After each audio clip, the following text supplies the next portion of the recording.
تا نه تپوس کومه دا په اسلام آباد کې چې په یو شپه کې د الله کور روان شو دا د امریکې نه راغلی و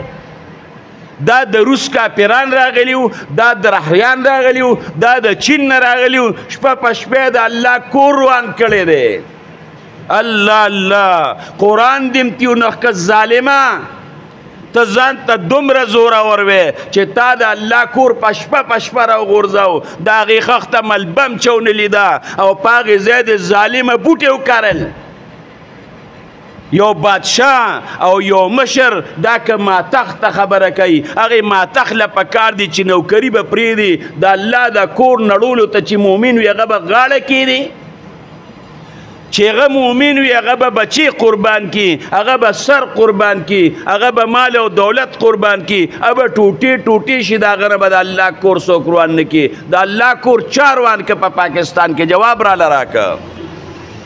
زه به د امریکې نه ګیله کوم چې ته جومات روانې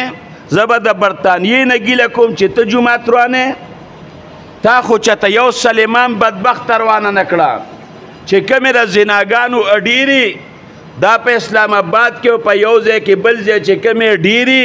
کاره پکې خلک داستی جوړې جاړې پکې کېږي جینکۍ پکې موجود دي بدبخته هغه اډه خو دې روانه نه کړه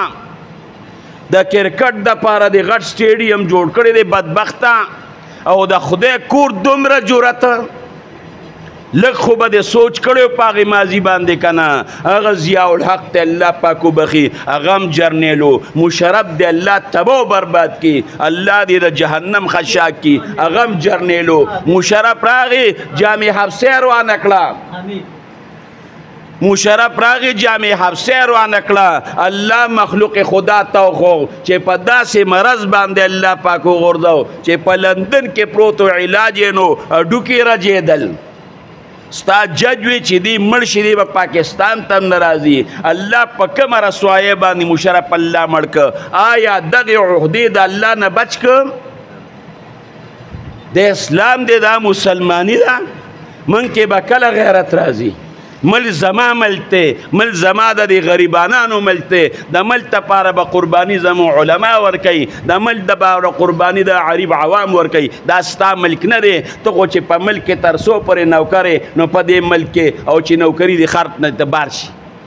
ورشه د نواز شریف وګوره نواز شریف خو سرمایه په لندن کې ده د شهباز شریف خو سرمایه په لندن کې ده د دوی خو په سعودي عرب کې زه په جده کې تلم د نواز شریف د 100 کالو دپاره یو ځای غشتی دی چې مخې تنګ پکې خو ده ګیټ په خپله باندې راته کولو شو پکې ګرځېدو پکې روک شو